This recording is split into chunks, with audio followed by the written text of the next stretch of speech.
You know, one of the things that I have spoken all over the world about is the importance of when all things look to be grim, look to be hard, look to be forgotten, that there is always hope. And sometimes instead of trying to find hope, we must become the hope. But I want to speak to those that say, Tracy, I feel you and I hear you, but I have lost hope. How did I get here? What must I do? How did I lose the battle of losing my spirit? Some of us have lost our hope because our hope was in us, in who we are, our DNA. And we gave it away, or we gave it up in order to be about somebody else's hope. And so busy trying to please other people, to change and mold ourselves for other people, to make them happy, to please them, to want to be like them, to want to follow them. And here's the thing I want to tell you. You shouldn't have to change who you are in order for people to be in your life or want to be with you. This is who you are, and God created, and He made you this way with this secret sauce for a reason. And the moment you alter that, the moment you give it up, the moment you quit on it, all hope is lost, because you'll start living your life for other people. You'll stop forgetting who you are, and you'll start being about other people's dreams and following them, that you'll wake up one day and realize your life is not your own, that you're lifeless, that you're miserable only because you don't even know who you are anymore, or you gave your thing away, or you turned into somebody that you're not even, and you're living a life for somebody else. Talk about hope being dead in that moment. You can't even find it because somewhere you gave your hope specific for you in your way, how you needed it, away. It's time for us to own who we are, to no longer make exceptions or excuses to who we are. This is how we're made. We are perfectly made. Everything about us difference in how we speak, difference in the color of our skin, difference in our background, where we came from. The Lord did that intentionally, and the Lord is not wrong. All of these talks are people telling you need to go do this, and you need to go do that, and you need to change this, and you need to be like this. You better be that one to continually to tell yourself who you are, what you've done, and your stats of your playbook of your life. This ain't nothing, Tracy. This ain't nothing, Kelly. This ain't nothing, Mark. This ain't nothing, Steve, man, we've been here before. That's how it has to be. You gotta know what crunk is. You gotta know what the grind and the grit is. You gotta know when you're down, you better be able to tell yourself in your ear, you better get back up, because you know who you are. Because guess what? Nobody else is gonna be there. Nobody else is gonna talk to you in your ear. Nobody else is gonna be there when nobody else is around. It's just you on the floor, baby. It's just you and that enemy, baby. You better be able to remember your stats, to remember what you've done, to remember the games you've won, to remember the fights of the enemy that you've taken down. Because in that moment, the only person that can help you, I don't care if other people are around you, is the person in your head that will sit there and give you the playbook of your victories.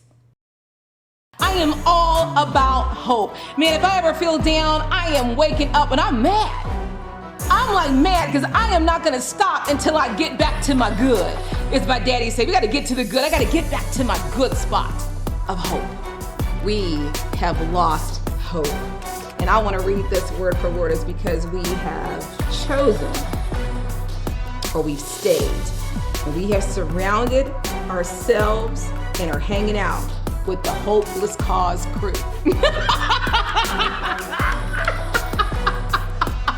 Instead of hanging out with the Avengers, the winner, y'all. We're not hanging out with the winners and the superhero. We're hanging out with the hopeless cause crew. That means that we have started to hang out, surround ourselves with other people that feel life is hopeless. Why try? You know that person that every single thing on the news, they're always picking it apart. Or every time somebody wins something, they're always picking that person apart. Or every time you see a green light at the end of the tunnel, they're saying that ain't green. There's no way that can be green. That's never gonna happen. That ain't green. Let me tell you why. That person, those people who believe because they've chosen to stay comfortable that this is all there is and there's never going to be. Like, I think it's even those people that want to see racial hate happen, want to see the fight, want to see the segregation, want to see the separation, want to see the divide. Y'all know who I'm talking about. But I'm going to sit here and tell you that I want to hang out with people that want to be about the solution. How do we change it? And what can we do? And sometimes changing it doesn't mean you go fight that. You just become the change. Man, I need you to feel me on this one. You know, being lonely a lot in my childhood. The one thing, for some reason, I never did, and I think it's because of the Barbie and the Ken and the Flash Gordon and the Christopher Reeve Superman, and let's not forget the Rick Springfield. Oh my gosh. That it never ever got me comfortable to want to just go hang out with hopeless cause. Meaning, it may not even be people, as it is to hang out to create a life that was that. See, I believe that you can be in the worst places in life. I've been there. I've lost everything I own, had to file bankruptcy, living on a mattress. Oh no, there's going to be some stories that I'm telling you. So don't think that this chick is just sitting here saying this who's never been rock bottom. I have. Committing suicide, being in a mental home, that's a whole nother story. We'll go there. But I will tell you that even in those moments that I got to the lowest pit of all, the one thing I knew is I couldn't stay there. I could not stay there or be even around that. And I love that the Lord put such a fire in me, a taste in me, because it is the strength that got me out of my abusive relationship. Because I started to realize that I was hanging out, hanging in places, creating a life that was hopeless cause. And that doesn't match my Lord and Savior. He's not a hopeless cause. He doesn't have a hopeless cause for any of us.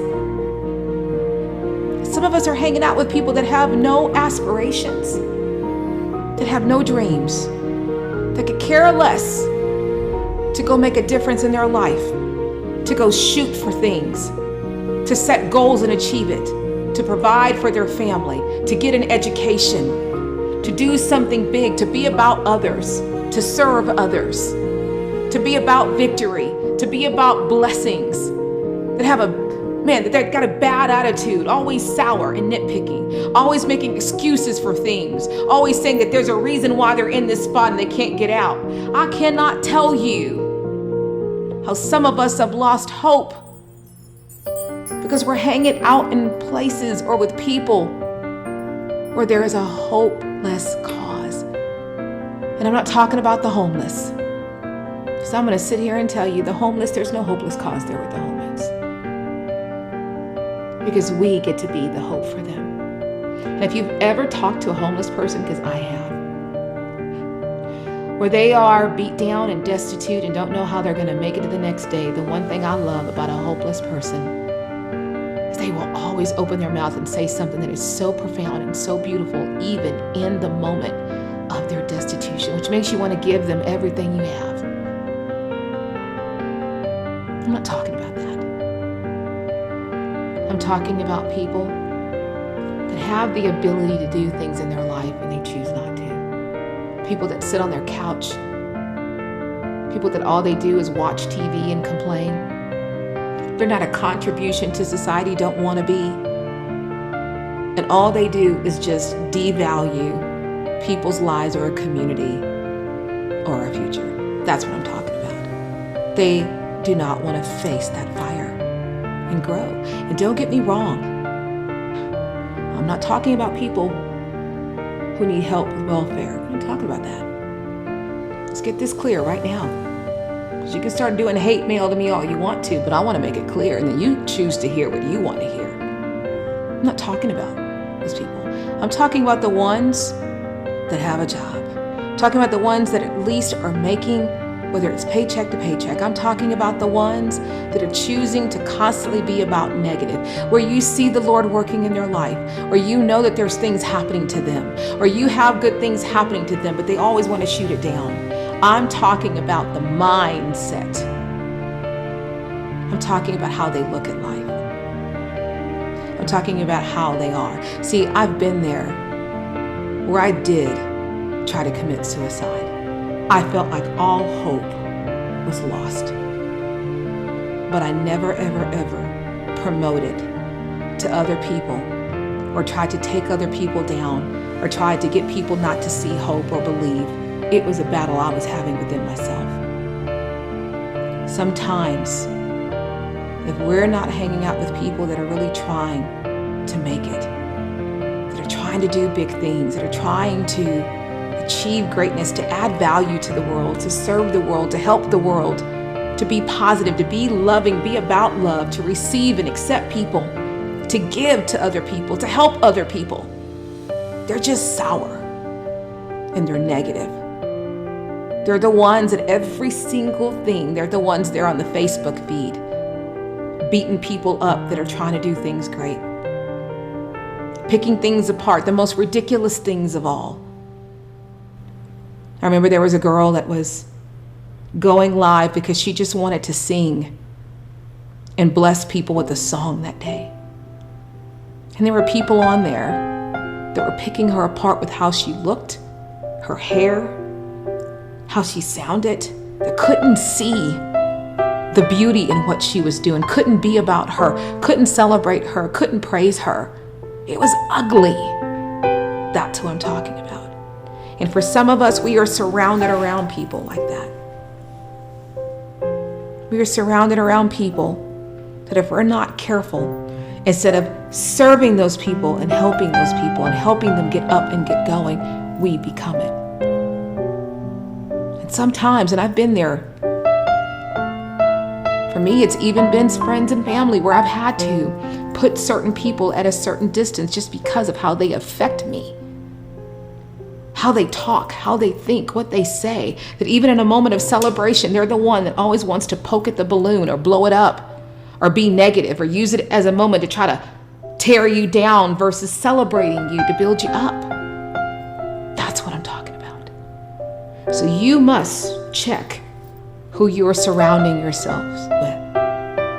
Because to me, you can have somebody struggling who's trying to do things and who's trying to change their life. And what you could do to help them is huge. I'm talking about the ones that just have a negative attitude and want to do nothing but spread negative or cause strife, segregation, separation, and destitution. Check your people. Check your core. Check who you have around you, because before you know it, you can very easily become that. Hey superheroes, it's TA, your Interpreneur Coach. So excited you were able to join me again today for another empowering superhero video. And don't forget to subscribe to the channel and like and share the video. And turn on that notification so that you never miss another episode. And I look forward to seeing you again as we suit up to unleash the superhero within for victory.